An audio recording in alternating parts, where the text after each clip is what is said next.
Bem-vindos! Hoje a gente vai mergulhar num texto antigo, mas que, nossa, fala muito sobre poder, sobre confronto. É o Salmo 2 da Bíblia. Isso mesmo. É um trecho curto, né? Mas bem denso. Descreve ali uma briga, uma tensão entre os governantes aqui da Terra e uma autoridade maior, divina. Exatamente. E a nossa missão aqui é, assim, explorar essa dinâmica. Tentar entender a mensagem principal sobre quem manda, quem se rebela e também sentir a força daquelas imagens que ele usa. Ok, vamos desdobrar isso então. Vamos lá? É interessante porque a estrutura dele é quase como uma peça, né? Começa com essa confusão toda, essa rebelião aqui na Terra.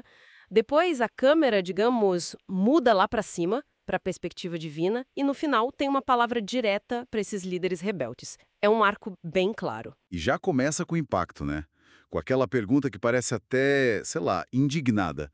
Por que essa agitação toda nas nações? Por que os povos ficam planejando coisa inútil?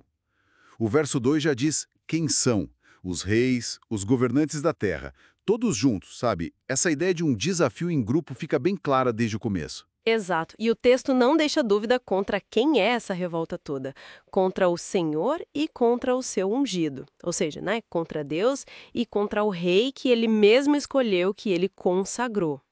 O verso 3 mostra bem o que eles querem. Vamos quebrar as correntes deles, jogar fora essas cordas.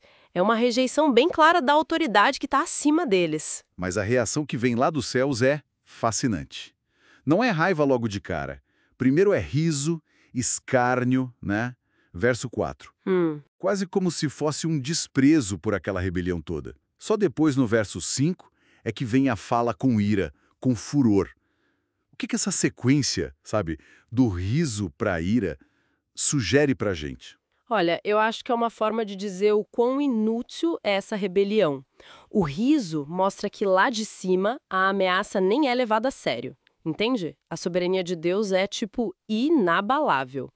A ira, então, não é de medo, mas é o julgamento mesmo, contra essa ousadia toda. E é aí, nesse clima, que vem a afirmação principal no verso 6. Mas fui eu quem colocou o meu rei lá no meu monte santo de Sião.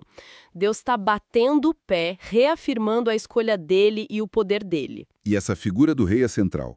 O verso 7 coloca ele falando, citando um decreto de Deus. Você é meu filho, hoje eu te gerei. Essa relação de pai e filho dá uma legitimidade única para esse rei lá em Sião. Bem diferente dos reis aqui da terra, né? Exatamente. E essa filiação divina não é só um título. Vem com uma promessa de poder total, como diz o verso 8. É só pedir que ele recebe as nações como herança, o mundo inteiro como propriedade. É uma visão de autoridade que vai muito além de qualquer fronteira. Essa ideia do ungido com herança divina tem ecos, claro, nas coroações antigas, mas aqui ganha um peso teológico muito específico. E o poder desse filho rei, então, nossa, é descrito com uma imagem bem forte no verso 9. Ele vai governar as nações com um cetro de ferro e vai despedaçar elas como um vaso de oleiro. Não parece ter muito espaço para negociação aí, né? Pois é. É uma metáfora de poder absoluto e da total fragilidade de quem se opõe. Exato, a imagem é de subjugação total mesmo. Só que depois dessa demonstração de força, o salmo muda o tom de um jeito bem drástico. Os versos 10 e 11 falam direto com os reis e juízes da terra. É um conselho, quase um alerta urgente. Agora, os reis, sejam prudentes, deixem-se advertir. O chamado é para ter sabedoria, para se submeter. Sirvam ao Senhor com temor e se alegrem com tremor. Uma mistura interessante aí, de reverência e alegria, né? E o ponto alto dessa advertência toda está no verso 12. Beijai o filho. O que esse gesto significava exatamente naquele tempo, naquele contexto? Olha, beijar o filho, naquela época, era um ato bem simbólico de vassalagem. Era reconhecer a autoridade, jurar lealdade a um rei, a um soberano. Então, é um chamado para eles se submeterem de vontade própria para evitar aquela ira que foi mencionada. Para que ele não se ire e vocês não morram no caminho. A escolha fica muito clara ali. Ou se submete, Ou perece. Submissão leva à vida, à bênção, felizes são todos os que nele se refugiam. Continuar na rebelião leva à destruição. Isso até levanta uma questão interessante, né? Sobre que tipo de escolha é essa feita sob essa pressão. Com certeza. Então, para a gente amarrar as pontas, o Salmo 2 basicamente mostra que se rebelar contra a autoridade divina é inútil. Ele afirma com toda a força a soberania de Deus e do seu ungido, esse filho rei. E no fim, ele dá um ultimato para os poderes aqui da terra.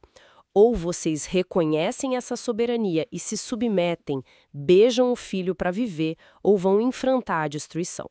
É um drama intenso sobre poder, sobre quem tem o direito de mandar e o que acontece dependendo da escolha. E essa análise toda deixa a gente com uma provocação final, né?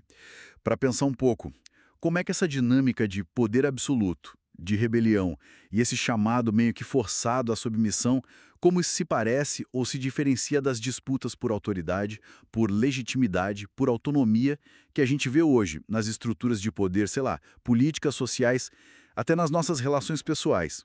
Fica aí essa reflexão sobre como diferentes tempos, diferentes culturas lidam com essa tensão constante entre quem detém o poder e quem o contesta.